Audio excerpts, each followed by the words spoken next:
Joining us this Monday night, I'm Joanna Gagis, in for Brianna Venozzi. The Council on American-Islamic Relations filed a lawsuit today against the Biden administration, seeking an end to what's known as the Federal Terror Watch List. The group, known by its acronym CAIR, says the secret terrorist watch list almost exclusively targets Muslims.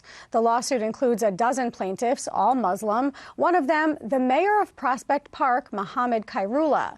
Now, Mayor Khairullah says he was wrongly placed on the list and, even after being removed, was still denied entrance to an Eid celebration at the White House in May. Ted Goldberg has more on the lawsuit and the plaintiff's argument that being placed on this list leads to a lifetime of humiliation and branding as a second-class citizen. I was held in a plexiglass room where I'm by myself and my family is on the other side. So how do you explain that to a 4-year-old that you're a suspect of something? Mohammed Khairullah says he was detained at the Canadian border for 4 hours because he used to be on the FBI's watch list. The mayor of Prospect Park says he has no clue how he ended up there, just that he landed on it sometime after coming over to America 30 years ago. My family fled Syria because my father and grandfather dared to speak against injustices and could have faced the same fate as those who have perished in Syria in the past 12 years. Khairullah's family decided on America for largely the same reasons why most people come here.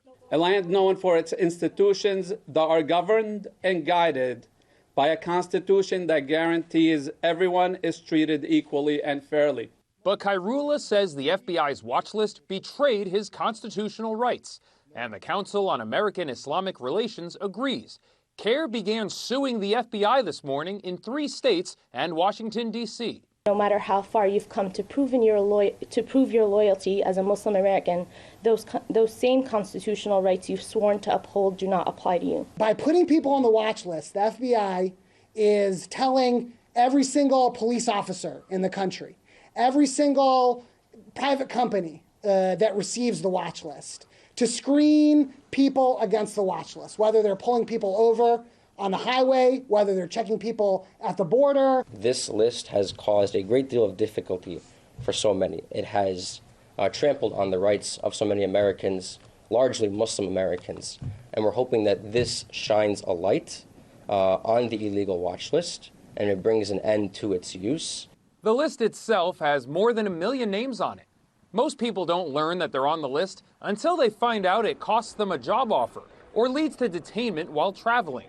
CAIR says you can tell how many Muslims are on the list because of the names, and that as many as 98% of people on the watch list are Muslims. The top 50 most common names, all of them are Muslim names.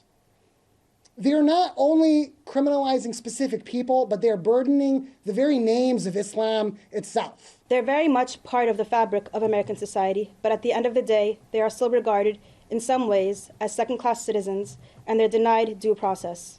Khairullah says border employees told him his problem was solved, but they didn't specifically say he was off the list. If I don't do something now, my children and their children will probably be second-class citizens based on their ethnic and religious background.